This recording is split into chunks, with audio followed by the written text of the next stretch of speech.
Madison Keys.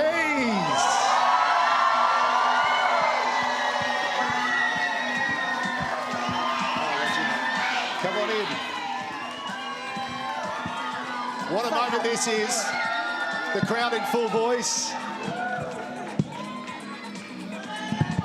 Come and rest those legs, Madison. Hi. Hi.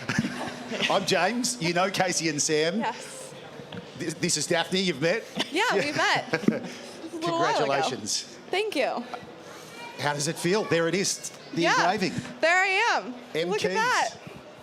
Guys, I'm so tired. It's been a run. We've just been talking about all these big guns you've knocked off to get here right now. You just spoke out there on stage about the journey, thinking this moment would never come. And now it's here. And you're sitting here and you've got this lot who've run out of the stadium to cheer you on. Imagine what it's like back home too. Breakfast time in the US. I know. I made sure that I texted my mom right away because I knew if I didn't, she would be just running around the house like a crazy person. So I made sure to text my mom. I'm definitely gonna have to call her in a little bit, but I can't believe it. I can't wrap my brain around it. I'm so happy. And to have played, so many matches in a row. And here, when I made my first semifinal, it's just, it's amazing. Well, Maddie, I would really love to know what your mindset going into tonight was. How were you feeling before the match, knowing that you'd been in a final before, but tonight, before you walked out there, how did you feel?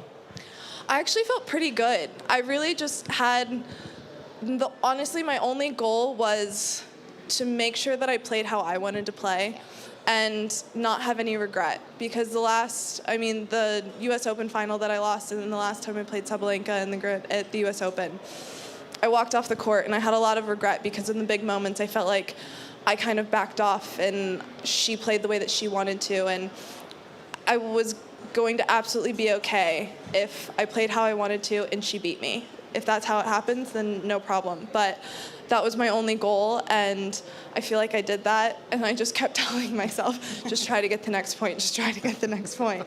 So it was really just try to walk off the court no matter what and be proud of yourself. Well, you absolutely did that. There was a couple of really key moments in that third set. 1-1, love 30 on your serve. You played unbelievable 4 points. 5-5, 30-all. It was like you just turned into an amazing version of yourself, which was already incredible. And those last 7 or 8 points were just off the charts. Was that just exactly, that's the conviction that you were talking about? Was that at that time you said that to yourself, that's what I need to do, or it just happened? I kept saying to myself, just be brave. Go after your shots. She's going to go after them, so you don't want to get behind in points. And then once I was able to hold and go up 6-5, I just kind of said to myself, okay, no matter what, there's a match tiebreak, you're still in this, just go for it. Mm-hmm. She's been winning, her service game so easily. Just try to put a little bit of pressure on her at the start and just go for it. And I just fully trusted myself. We were talking before, no female has lost more games en route to the title than you have. Thank you. The big names. No wonder you're tired. I was going to say, that hence the legs. And the big names that you've done, 5 matches have gone the distance to 3 sets. Is there any point throughout that journey when you are losing those games and thinking, I can't be there on the final Saturday? No, because you're not even counting all of the 3-set matches that I played in Adelaide the week before. That's true. So there's a lot of sets that I've played so far this year. But I really just, I had full faith in myself. We did a really good off-season. We put in a lot of work. So I knew if I could just stay in the match that I'd be able to, keep competing and give myself the best opportunity to hold this trophy. Yeah, amazing. You couldn't even play here last year because of injury. What have you learnt in the last 12 months, and has that really set you up for now, obviously, these 2 weeks, but specifically today?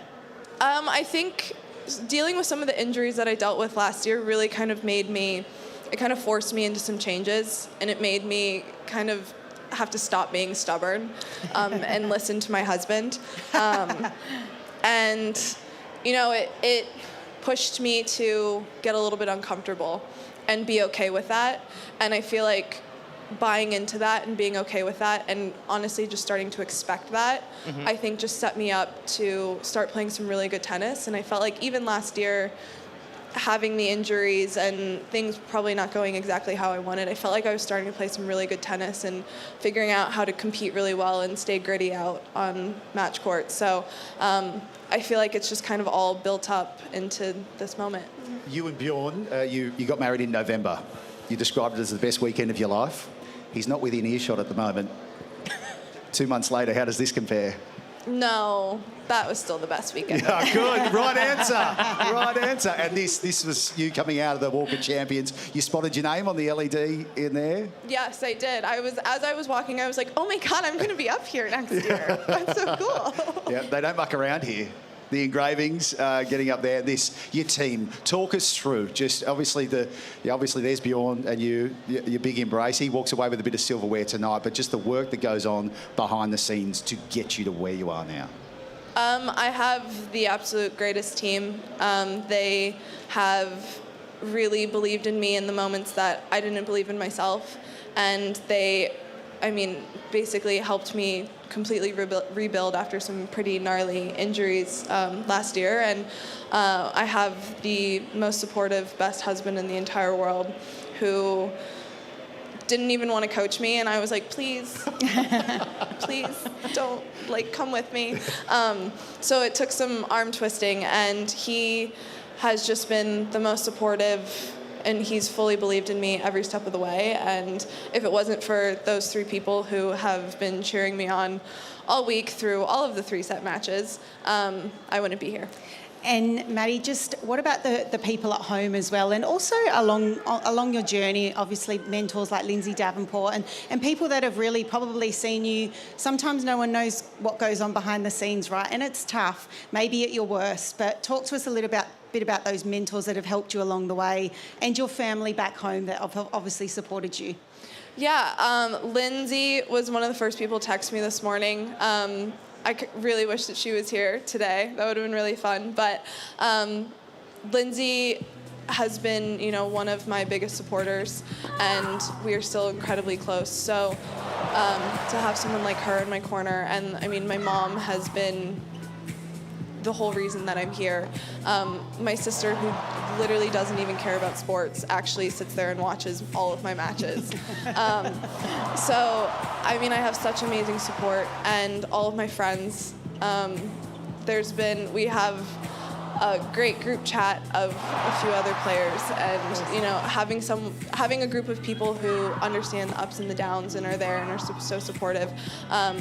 It helps so much in those tough moments, in those tough lulls throughout the year. So I'm very excited to get to call all of them. You've got 10 titles to your name now, Madison. 3 of them here in Australia. 2 Adelaide, now the Aussie Open. What is it about this place, this country? I think it's the coffee. Yeah. Oh, we're not going to start that debate again, are we? Nationwide, it's good? Or are you nationwide. Nationwide. It's great nationwide. Yeah, nice. You're coming up with all the right answers for the controversial But you questions. actually like making your own coffee at home. I've noticed that you're a bit of a coffee connoisseur. You like doing your own coffee, is that right?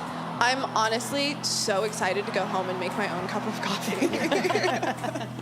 It's you got it. We're just seeing some of these highlights tonight.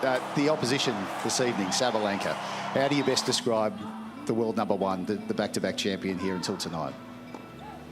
She's unbelievable. There's a reason that she's won multiple Grand Slams and as many titles as she has. She makes you come up with some really good tennis and consistently, and she just puts so much pressure on you because if you give her anything, she's going to go for it. So I think that's half the reason that she wins so many matches is you go out there and you're thinking, I better play really good today. So being able to beat someone like her today and have such a crazy match is just kind of icing on the cake. Now, we spend a lot of time up here on the set, needing to kill some time because there's a lot of tennis being played over 2 weeks. And certain stats and stories sort of pop up along the way. Now, before your match tonight, a stat popped up that when the US president is sworn into office for the first time while the Australian Open is on, an American woman wins the Australian Open. And you've continued the trend. That's so weird. Now, people might say, what about Joe Biden? Well, the Aussie Open wasn't happening because of COVID when that all unfolded. But Capriati with Bush, won, and then it's continued. It's strange, isn't it? That's really weird. Are you happy to continue it, though? I mean, go me for continuing it, but that's weird. I've got to ask you, too, that a lot has been going on back in the US, but particularly, obviously, in LA with what's unfolding there. Our colleagues Jim and John, who are with us each and every night, it's been tough for them. Jim had to fly in late. Have you been able to keep tabs with people that you got back there? I'm sure you obviously got some that have been affected by these fires. Yeah, I have. I have some friends that had to evacuate. I have friends who have lost everything. And I, have tried to... I've gone through anything and everything that I can. It's obviously devastating, and it's moments like that where sometimes we take for granted how lucky we are, and it's things like this where not only do you get to kind of rally together, but you see all of the good in the world and all of the people that are coming together and trying to rally and helping everyone. So hopefully things continue to get better there. And I get to kind of have some of my friends be a little bit happier, possibly. You brighten their day with that one, no doubt, as they wake up over there in the United States. Madison, we've absolutely loved watching this epic journey that you've taken us on over the last couple of weeks. We'll keep the good coffee going as long as you keep coming back, all right?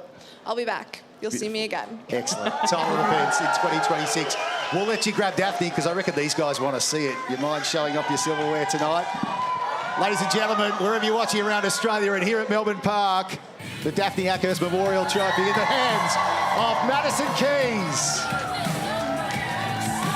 What an absolute chairman she is. Thank you so much, Madison. You enjoy the spoils of your victory tonight. A brand new Grand Slam champion at 29 years of age.